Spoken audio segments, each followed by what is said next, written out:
Yeah, great. Here we go. Welcome to fall, winter 23-24. We're very excited. Also, just to mention a little bit about our partnership with Interwoven, we also provide content for their magazine and help them really craft the theme of each season. But if you go to the magazine and you do this little QR code, you actually get a full download of all of these reports as well. So it just kind of makes it a little bit easier if you want to follow up in any capacity, but also explore that too, because it's really beautiful. So we're going to walk into fall winter. Are you guys ready to look ahead? So I want to talk to you guys a little bit about who is Fashion Snoops at the end of the day. We have been in business for over 25 years. We study consumer behavior to help predict product development, meaning I am constantly looking at things like data, like different models of consumer behavior. I'm looking at the emotional landscape, the retail landscape, and kind of pairing those all together to really understand how product is going to flow from a luxury to mass perspective. We have an amazing website that you can, subscribe to, but also we have an awesome advisory platform if you just wanted a little bit more of a one-off experience. So please check us out. So the 4 trends we're going to be talking about today are symbiotic, diffuse, euphoric, and nuance. And I really love these because I feel like they resonate so hard with where consumers are really sitting right now. So the first one we're going to talk about is called symbiotic. And you guys know we've really walked very, very far away from the true essence of everything natural and actual ingredients of what we consume, particularly as Americans. We're so far removed from the overall natural order of things. When was the last time consumers experienced an ingredient or fiber such as cotton in its symbiotic form? It's clear that we have overlayered, overdesigned, and overconsumed, and we've forgotten the symbiotic beauty of everything. So as we strive to learn how the items we use and consume are grown, from the initial seed to the store shelf, we aspire to have an intimate relationship with the ingredients that make up our products. If you guys were in our talk that we had in the spring, you guys remember me talking a lot about reciprocity. And this conversation is still really reigning true as trends are kind of shifting a little bit slower. And we're seeing that consumers really want to get back to the foundations of things, particularly with nature. They want to understand how these ingredients and using materials as ingredients, I think is really interesting conversation. So symbiotic specifically introduces the dark organic uniqueness of Earth's core into a home. It's finding comfort in natural materials. Consumers are open to push creative boundaries as they develop a deeper appreciation for Mother Earth.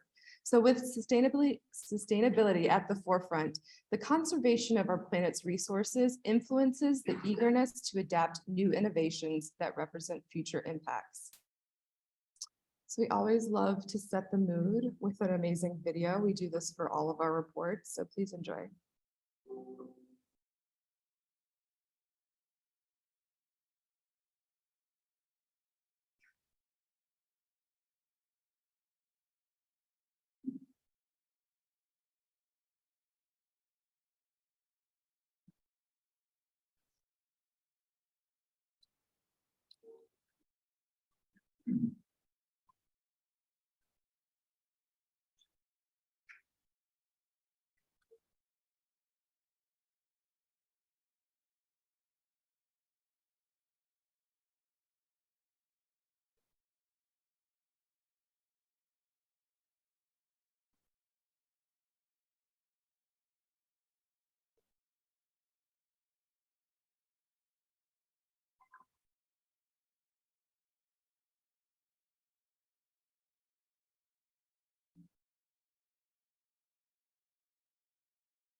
So you can kind of see we walk and speak in visuals, knowing that we're talking to product developers and high-end creatives all the time. It's our goal to really translate that message in a beautiful way, which is why we tend to speak with videos a lot versus trying to give you like a enormous worded download. We know that a lot of us are visual learners. And they're truly one of our favorite things to create. So as we walk into color, I always love to start the conversation with color. And just so that you guys understand the flow of the presentation, we'll talk through color for each material, shift applications, surface applications, and then prints and patterns. So it's symbiotic. Obviously, we are ranging in a lot of earth tones, but what I love about these earth tones is they're actually a lot more rooted in purples and blues than where we've been in previous seasons. A lot of browns in particular over past seasons were very gray in cast. So as we move forward, we're seeing they're becoming enlivened in a sense with some of these like purples, some green undertones as we walk through. One of the strongest colors of the season is actually a lot of the olives that you're seeing coming to the forefront. You're going to see that color particularly in a lot of these different palettes. And we really do truly feel like that is the new navy. And if you're on the retail floor, actually in fashion right now, you'll start to notice that that olive hue is one of the top trending colors there. So we know it will be trickling into home, particularly for soft goods. Some of the other fun colors, particularly for symbiotic and the nature conversation as we're moving forward through fall, are some of these more like punchy hues, which I really love because I think that they enliven the spirit of what nature truly is. So even some of these like electric lemon greens or lemon grasses are really coming to the forefront, as well as what we call this spritz orange. It's one of my favorite ones, or I actually think that's sumo citrus. But it's really kind of grounding out and giving it a little bit more of a youthful play with color. And then you'll notice there is still like kind of a terracotta hit in some of your more warmer pinks, as those are your true neutrals going through for fall. So as we're looking at what the material aesthetic is for this particular trend, we're uncovering the deep, wild depths of the natural world. A fiercer approach to sustainability reinvigorates for future design purposes and processes. Much like ancient methods, the focus here is more on holistic ways of viewing and valuing waste within the roots, the fungi, the decayed matter, and imperfect parts that all offer a new circular web of opportunities above ground. So we're emulating nature's timeless structures and strategies for future materials. Biofibers are engineered to decay, finishes channel an instinctual performance, and material compositions appear as if they're growing and adapting to an ever-changing environment. As we walk into some clear ideations for materials, untamed by the elements and grounded in sustainable purpose, materials are restorative and regenerative by design. Cotton, hemp, and wool fibers are sourced from regenerative farms, like those from cloud wool, who significantly lessens their environmental impact by exclusively local fiber procurement. Revered for its natural thermoregulating properties, wool is especially important here, updating offerings appear raw and unmanipulated in naturally felted compositions. More stylistic alternatives to compost-inspired materials and bio-based plastics mimic the wild organic nature of root systems with speckled and striated interest. And additionally, innovations include bio-nylons from BASF, which use biogas extracted from plant oil and organic waste, and Ultra Fabrics bio leather alternative, which has 29% bio-based composition. So we're seeing a lot more of these, new innovations really come out to mimic what you would find in nature, but we're seeing, some of these really kind of cool bioplastics and things really come to the forefront. The vivid burl wood is also one of the biggest wood applications and wood grains that we're seeing. You'll even see as we talk about some print patterns, how much burl wood is really influencing. I strongly feel that wood grains are a key print, almost like a new striation.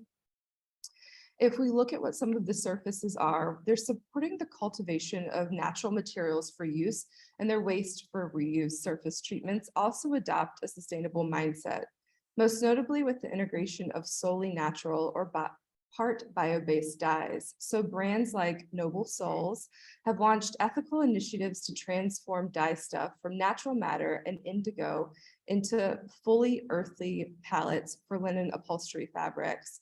We're also seeing a lot of really interesting mimics of things you'd find in nature, particularly with slubs. You know, we were in this whole boucle movement for a while that really was kind of the natural eco scene. And now as we move past that, which I'm sure a lot of us are really happy that we're talking about moving past that, we're seeing almost like these highly textured wild yarn slubs come to the forefront. I think one of the biggest reasons why boucle was so important is because we're so over inundated by tech, we need that texture to reground us. And so it becomes that kind of eco conversation. So the wild yarns are really kind of still simulating that similar approach. But then also a lot of these biomimic carvings, we started to see that actually with some of the brands at High Point last season. If you went into Baker and saw their new outdoor collection, that was something that was kind of mimicked along a lot of the woodwork scene there. As we look into print and patterns, we're looking at how symbiotic will influence this landscape. So it's an uncultivated tangle mix of organic inspirations and a deep-rooted turmoil twisted together with a modern balance this season. It's really allowing designs to challenge nature through an untamed discernment. And it's fun to kind of see, particularly this one is called Uncultivated, how we're seeing this kind of more wild camo or like these natural striations coming to the forefront. And we've seen this kind of trickle up over the past few seasons, but there's more of a layering approach, what we're calling a rough color block to it. As we look into this one is called Morphed Nature, we're seeing that there's a lot of overgrown nature patterns kind of coming, things that kind of mimic these macrobacteria inspirations or compacted garden inspirations, almost like a hyperfloral, as well as floral in general, these unruly florals. From spring, when we were speaking in spring 23, one of the key call outs was what we call floral therapy. And it's really looking at those like true ingredients, you know, from its baseline of how they become healing properties. And floral really came back in 2023. And so as we move into fall, you see they get a little bit darker and a little bit more edgy, but there's still this really beautiful fragility and strength to them. So then we'll move on. And we'll save the questions for the end, but you guys please feel free to ask as we get through. So this next story is called Diffuse, and it's definitely one of my favorites because I love this aesthetic, but it's set up like a vignette of daydreams. Diffuse looks at life through a lens of how we want it to be, not necessarily how it is. It's escapism at its core, but at a more realistic level. The cold reality of the world is dismissed in favor of warm simplicity. Surfaces that are made to last, painterly layerings, and shapes that seem to move in motion with the sun's rays, droplets of rain, and clouds in the sky, seemingly carried across time. There's an appreciation for country living, as we know that many consumers have moved out of urban environments over the last few years, and they're really able to be more in harmony with this decadent comfort that we're seeing coming across the forefront. And we search out design that is both sentimental and surprisingly modern, particularly for farmhouse. So Diffuse recognizes the importance of appreciating a softer focus that stems from natural surroundings as consumers begin to reconnect with moments of stillness. Nature's movements influences the nudge towards creating a slower, more authentic life. And this story in particular is really backed up by one of our macro trends that we called soft focus. And the fact that people are wanting to really recalibrate their purposes and their value systems and really take a breath and get out of that hustle and bustle. I mean, I think if our work culture tells us anything from COVID, we've really started to demystify this kind of like 9-to-5 rat race, this traditional approach to living, and really taking a moment to step back and, you know, get into what's more meaningful in life. So please enjoy this video.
So one of the things that I kind of forgot to mention in the original index is how much the two of our stories, this one and Nuance, really speak to tradition and how we as consumers right now are really gravitating towards these ideals of what is, and just redefining what is tradition right now. And I think it's really speaks to a lot of these color palettes. As we did 23 and 24 colors, some of the most interesting things that popped up were some of these more true Americana blends that we saw coming to the forefront with a lot of these like true blues. I mean, we've been slightly adapting more of these blue hues, but it's definitely going to be pushing through a lot more as we go into 24, 25. And these true navies, like these true sky blues, things that make you kind of feel a little bit more comfort and some nostalgia. And nostalgia is probably one of the key underlying elements of what's moving consumers today, just because we're craving our heirlooms, we're craving these things that, you know, were kind of lost over the last 5 to 10 years. And we also really want to feel comfort right now in the state of unrest that we're in. We're craving our grandmother's finds, things from our mother that really just kind of resonate with that. And I think this color palette really speaks well to it, particularly with a lot of these more like what I'll call makeup colors at the bottom, and these kind of like really pretty berries also going into the lighter pink hues. There's a lot of pastels that are interjected through this palette, but you'll see you're also still really grounded in a lot of those olivey mixes as well, and tones of retro. So as we start to look at what the material aesthetic is for here, it's slowing our pace and quieting our surroundings. The latest wellness materials consider how nostalgic approaches tend to the soul. Nods to time-honored craft codes like glassmaking, embroidery, and quilting assortments with sentimental takes on comfort. So we're shifting the intention inward. Organic fiber constructions fashioned into resilient yarns or repurposed woods pieced into new outcomes offer wholesome quality built to last in place of offerings suited to a disposable economy. And that's one of the things that we're really talking about as we go into 2025. We'll just kind of preview it a little bit. It's how we're really getting out of this IKEA age, particularly with younger generations. They want quality over quantity, and particularly with their furnishings more so than ever. And we're really seeing that this story in particular begins that shift. So as we walk into some actual material applications, we're more in tune with our senses and selves. Constructions are designed to comfort the mind and soothe the soul. Ceramics get novel updates thanks to painterly inspired glazes and misshapen forms. Collecting materials like tangible memories, vintage inspired materials are especially important, like sourced recycled metals, glass, and softly blurred woods, which all lend to an heirloom interest to assortments.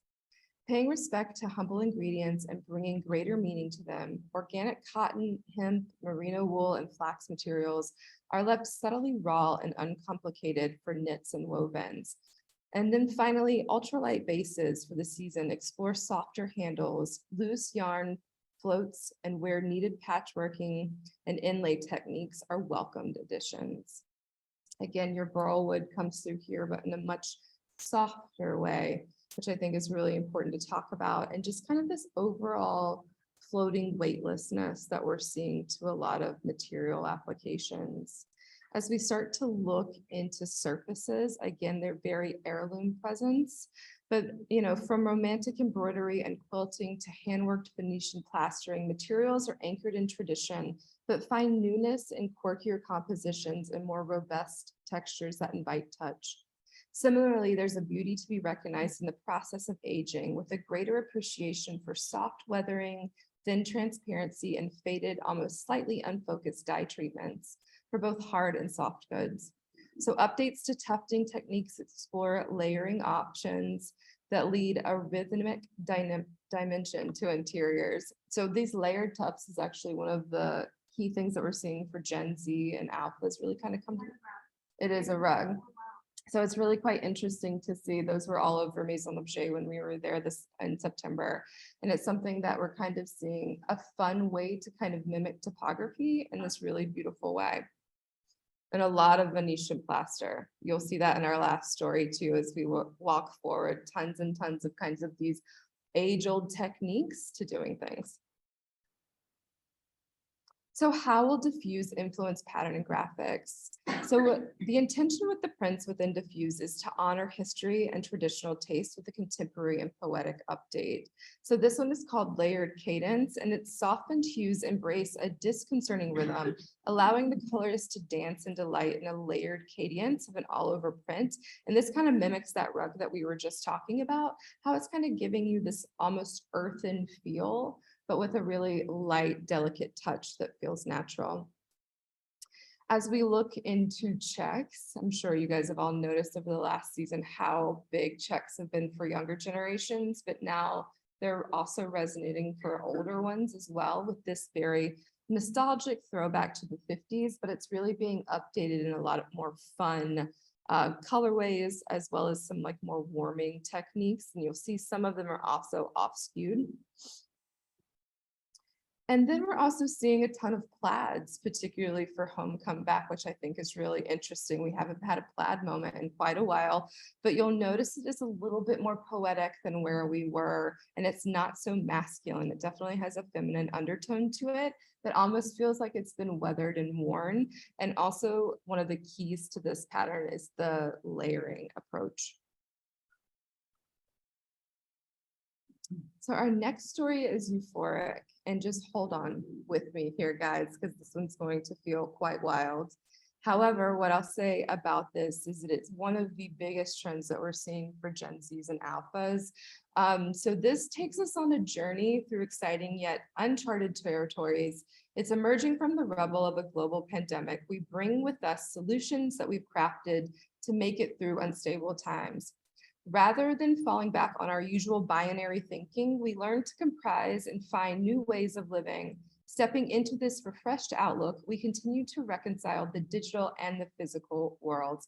And I think that's what's really important for younger generations, is that it feels more phygital than ever. It's almost like you're able to kind of have a duality. We're seeing a lot of fun artist interpretations of also retro throwbacks too, that have kind of more of this euphoric lens to it. Like if you look in the top right corner, if any of you guys remember Hey Arnold, that is actually Hey Arnold's room that they've rendered in 3D. And it's just really quite interesting to see how those younger generations are gravitating towards those retro experiences and nods. Even with a lot of workspaces, we're starting to see kind of more of this futuristic 60s, 70s sci-fi lens that's slightly updated.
So it does make you feel like you're kind of in an otherworldly environment, almost in another planet. And that's the point, is that consumers are wanting this escapism, particularly as we go into Web3, the metaverse conversations. This is really exploring what some of those digital worlds could look like in real life. And the validation for it also too is if you go into any high-end design show from Design Miami to Milan Design Week, this is one of the biggest aesthetics reigning on all of those those show floors. And I think it's really kind of telling as we start in a high-end level here, it's really interesting to kind of watch how that will trickle into mass. But as we work with more mass retailers, it's definitely something that's on the forefront, particularly within color. So looking at how these are a lot of bright hues for home. We have not been here for so long. I'm excited about it. But it's really grounded in this color that we call sea salt, which is this really beautiful white as the leading color. A lot of what you noticed within that mood video was how much harmony and how much balance was throughout all of the product applications, really focusing on things like softer curves and like these continued striations and this overall flow and sense of ease through each room. And it's fun to kind of interpret them with some more of these funky hues. You also have some of your khakis that are really coming in here, some more of your gentle yellows that are being shot with this fun lemongrass, these fun pinky hues.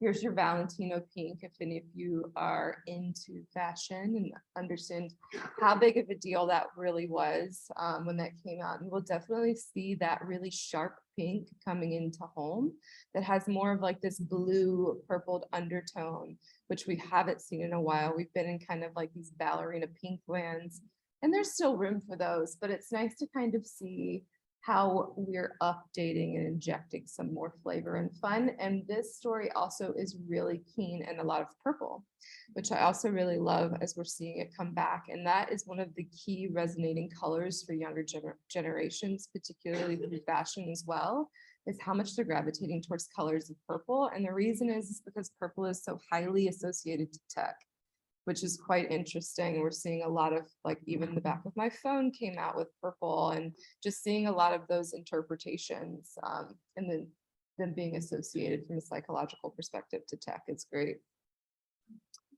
So as we walk into what the material aesthetic is for this story, as more goods become digital and value intangible, progressive techniques and resources propose a different way of designing. Thrust into this new reality, 3D printing, digital scanning, and carbon capturing processes unlock an unparalleled window of opportunity for materials and surfaces, effectively bringing shape to the unseen world while championing the environment through innovation.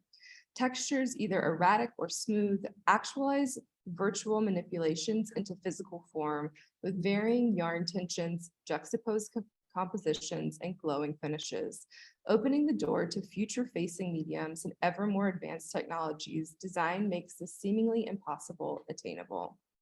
And we'll talk a lot here about how these are very impacted by sustainability. There's not anyone that's Gen Z or younger that really will purchase without it having a sustainable attribute. I have an 18-year-old sister who refuses to actually even fly on an airplane because she's just very sustainably minded. And that whole generation is really looking for new innovations and new materials that are pushing this to the forefront. So we're seeing things that have higher performance, particularly like with upholstery knits. And I think that's a really interesting conversation as it's previous had less of a sustainable impact to it. And they're definitely pushing more sustainability with that. So designing the digital age combines sustainability and efficiency as drivers for innovation. Materials are multifunctional by necessity, knowing that much like the natural world, technical solutions must adapt to perform well, most notably with recycled superlight insulations that mimic the compressibility of goose down with excellent warm to weight ratios. In addition to natural materials, new synthetic solutions to industrial materials like resilient polycarbonate or concrete generated from carbon capture, like this carbocrete that you see here, continue to emerge. And I think that's really interesting. As you guys know, the concrete's probably the least sustainable material out there. we're seeing a lot of these kind of like new innovations come to the forefront. Incredibly comfortable and durable upholstery knits like those from Natuzzi and Bybor, made from 100% PES, are also striking advancements to note. Elsewhere, novel takes on resins and 3D printed plastics all lend a futuristic approach to interiors while maintaining a higher level of use and longevity for consumers. With surfaces are really spearheading innovation, finishes present a unique opportunity to inject otherwise straightforward technical materials with an abundance of functional benefits. From wellness-inspired soft good infusions to carbon-captured dyes like those from Air Ink, made by condensing carbon-based gaseous influence generated by air pollution, to commercially viable black ink and composite products. New finishes continue to push the boundaries of innovation and resourcefulness. So as we look at how euphoric will influence patterns and graphics, it's a twist and pull of reality creates an underlying tension throughout the design process, reimagining traditional constructs and an unattainable reach through a digital balance that sits between present and future. And I love this particular one that we've called Future Rewind, because it's a great take on like the Moschnos that we saw in the 60s and kind of like how these are being updated. We're even seeing them from a fashion perspective really kind of take on a new lens. We're also seeing what we're calling heat simulation being imposed. So encompassing dye effects stretch across the compositions with a poignant sensibility, showcasing a sensorial juxtaposition of hot versus cold as we explore new boundaries through a visual simulation. And then also we're seeing kind of a new update with stripes here, which is quite fun. These stark stripes project an optical power this season as traditional lines blur the boundaries and a paradox of light and dark, allowing the contrast to evoke an emotional response through all of our print. And this is something that we really started to see in the art world a few years ago, and are now starting to see it trickle through with a lot of home products. And then last but not least, we'll walk you through nuance, which is one of my I say all of these are my favorite, but I really do love this one a lot because I feel so strongly this return to tradition. So nuance explores the romantic chaos of a sophisticated maximalism. It's reintroducing consumers to the whimsical elegance of old world Venetian influences. Stemming from the desire to create meaningful moments, travel continues to aspire heirloom-like pieces, encouraging the mix of old and new forms. This was something that we really started to see coming through with a lot of the revenge travel. I mean, I'm sure all of you had someone in Italy or Greece this summer that you know, right? And we're now seeing how these motifs are kind of reintroducing and re-influencing home in a really fun way. We were in such a minimalist state of mind, particularly right before COVID and then through COVID. And so it's really nice to see romance come back through the home. I'm so excited about these not so subtle details, really replicating the movements found in Art Nouveau and bringing extensive curves and these motifs to light by injecting pure and uplifting emotions into spaces.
It's nice to see things that are pretty again, right? I feel like we had been in, yeah, that kind of like modern minimalism, and it's just really lovely to kind of like take a breath and relook at how design really came to be and honor that, and really look at like what are new heirlooms and how that kind of gets pushed forward for new generations. As we look at this palette, it's really rounded in a lot of those kinds of more heirloom or traditional color sets. We really start to see browns come back as the key neutral. We're out of our gray area. I'm so excited. We're not going into black and whites. We're actually reintroducing a lot of browns, a lot of creams, a lot of softer, more comforting. The key to a lot of what you're seeing, particularly with the nuance, really comes from the consumer sentiment of that people want comfort and they're craving those nostalgic things. They're craving what everybody's calling core memories, and they're wanting to create their own core memories in this lifetime. I feel like every TikTok influencer that I watch right now, it's all about them creating these core memories. So this really speaks to a lot of that. It is injected with some fun punches, though. I really love a lot of these like brighter blues, brighter greens, these purple and pink hues that really kind of resonate with a lot of that tradition. Reds are 100% on the forefront here in home. We haven't also been there in a while, which is nice to see. And then grounding you out with a lot of these beautiful pastels and things that just feel very light and airy. As we look into the material aesthetics here, the onset of darkness casts an alluring shadow over intricate materials and finishes for imaginative take on refinement. Light and dark inspirations mix and match powerfully into an enchanting fantasy assortment, from inky leathers to ultralight glass or resins, formed into ethereal clouded forms. As a result, tactility entices all aspects of design, from fibers to finishes like overgrown embellishments, deep embossing, and dimensional textures. Surrendering to all of the wonder and whimsy that surrounds us gives a powerful reminder of the beauty and creativity. If we look at the material applications, embracing the aura of creativity and fascinated with the mystique that lies beneath the process, material newness for the season expresses a strikingly elaborate nature and whimsical spirit. The best offerings manifest these notions into elaborate jacquards and upholstery weaves that seem to carry the same drama and charm as scenes depicted from an age-old fairy tale. On the surface, leathers like those seen from Danny offer a richly colored debut. At their heart, support sustainable efforts thanks to chrome-free tanning or vegetable dyes. A delicate framework of micro-gauge yarns update shears into ultra-thin veiling forms for interiors, while more robust hardgood offerings work in the opposite direction, like marble with deeply veined compositions or brass with incredibly polished surfaces. We're seeing a lot of these tapestry prints all through. One of the big things that I kept seeing at all of our shows, particularly Milan, was how many tapestries were being used as upholstery. Now that was a really interesting to see that throwback come back into light. We're also really loving a lot of this, marble's been here for a while, but now it's in so many color variations, and it really is kind of playing more as a statement piece with a lot of these deep veins that are coming through. And then the number one question we always get for the season is, where are our metals going? And it's definitely becoming a lot more polished and clean. So as we look at our surfaces, it's with great finesse and flair, finishes for the season take on a more fantastical approach to adornment. Here, techniques continue to push tactile boundaries with puckered and irregular textures.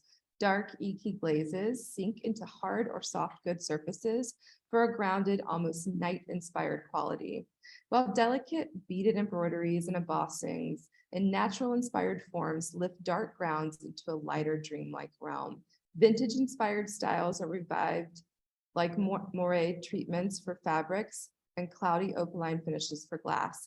Continuing the importance of festive offerings, metallic additions also work in similar to excite and awe otherwise classic materials.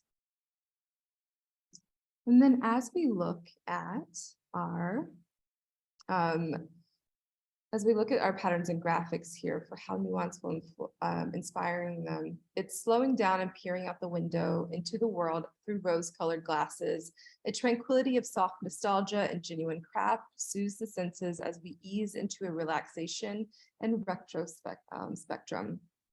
So this one is called Bauhaus Beat. It's quietly secluded and wildly flourishing. We love seeing how camouflage keeps evolving and moving towards becoming one with nature and all-encompassing designs. These rough color blocks that really kind of are represented a specific genre within design, I think is really key here. It brings back a lot of that classic traditionalist. And then we're also seeing a lot of heirloom florals. We talked about florals a little bit previously, but these fabled florals and block print prairie designs inspired these all over patterns and charming graphics for heirloom hug prints and a comforting clash of time. So simple motifs with a tonal impact and illustrated folklore flowers join intricate stripes of hand-printed vines, presenting an array of options across the market. And then we're going into what we call curious craft. And it's an evolution of timeless patchwork. Patchwork is really key as we move forward, and we're seeing it in a lot of really fun artisanal ways, as it creates this kind of cabinet of curiosity effect and allows you to kind of see a repurposed aspiration to craft. And there's our season. Yay. Thanks, guys. Since we have a few minutes, if anybody has any questions, feel free. Yes. Hi. I wanted to ask you about floral wood. Yeah. I was wondering if it's going to be on furniture or like more walls. Is it going to be that natural color, or people are going to stain it? I'm curious. That's great. Most of what you show is very natural. Yeah, so we're seeing burl wood like across the board from very high contrast all the way to softer applications, and it's spanning from furniture all the way to woodworking throughout the home, and many are, yeah.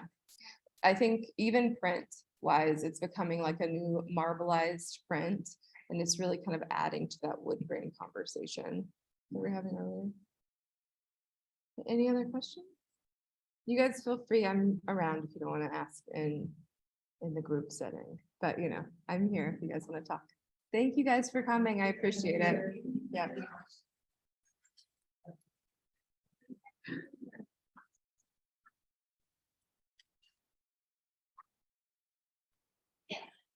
Hi. How are you?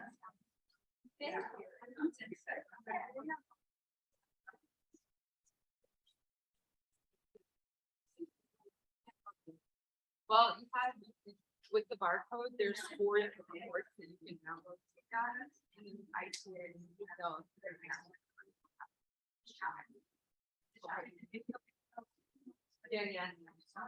yeah, you'll have the full video. I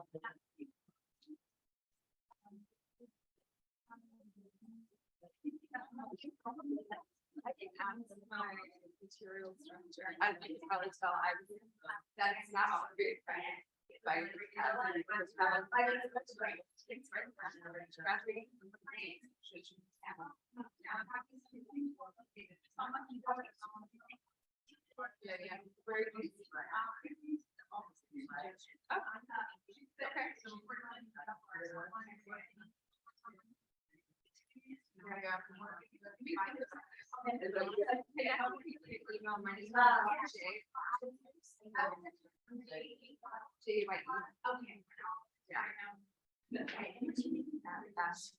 so much.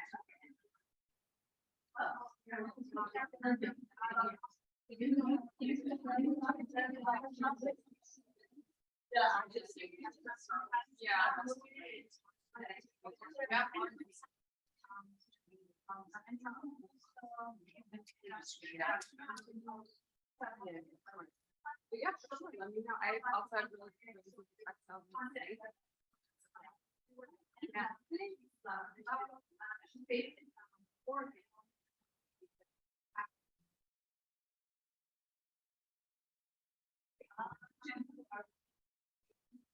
Thank you so much. It's wonderful.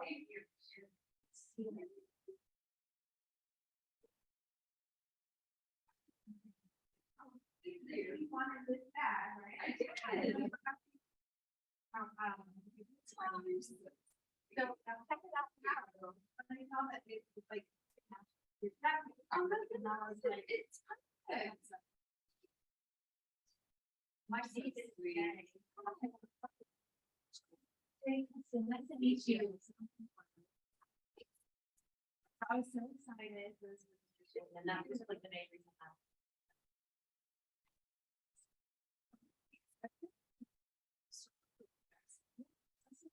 I am, but I also like, I don't know, just considering the deal like have an edge over like just really have like maybe some plans and like also is like this was great, but this was more like foundation for us. So I have the divorce. I want my friend. But we just like that and they are falling there and we're starting. So yeah, and it's Yeah, so you just are okay, yeah, I didn't, since I don't.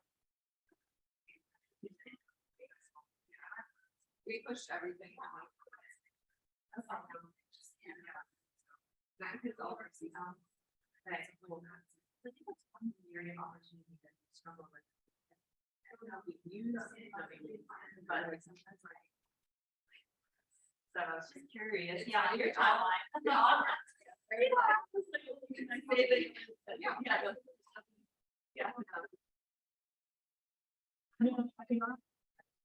My sister can have cards, so. But I think it might. That would be great. Yeah. So that's about that when I came to market, because I actually just about A, and I was like, how do I get my cards? Silly. Did you realize that? Yeah.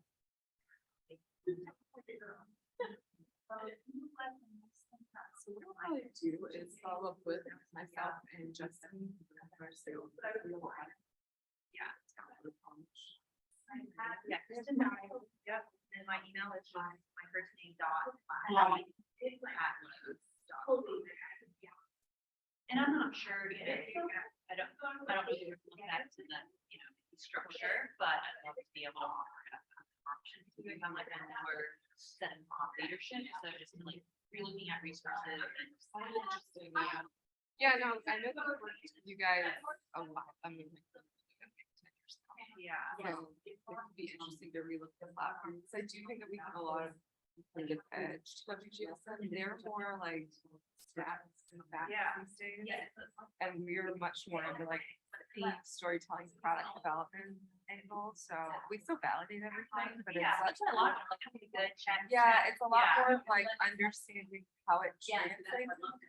I think that makes sense as a key differentiator. We're also just way more boutique, so we're not just a big corporate agency. Like when you are a subscriber, you have full access to me. Like I work with a majority of like the target and on there all the time.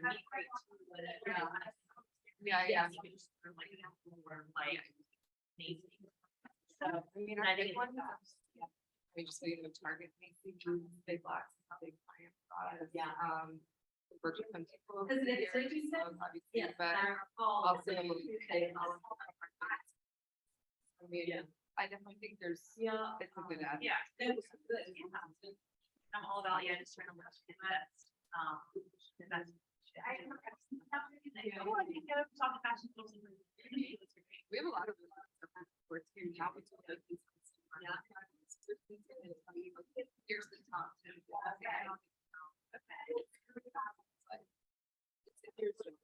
Yeah. Yeah. It's a lot. I agree. And yeah, I mean, the team, we cover everything that is under the Lowe's umbrella. But yeah, I mean, my one counterpart, she does, you know, patio and seating, and the other one's like flooring and tiles and bath and building. We have all of them. Okay. So, Yeah. Okay, happy to ask them. Yeah. Maybe that. Yeah. Yeah, I love meeting you. Thank you so much.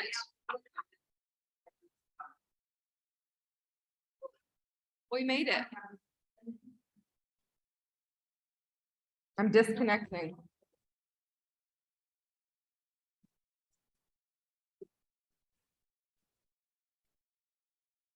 Oh, yeah, we do. Everything.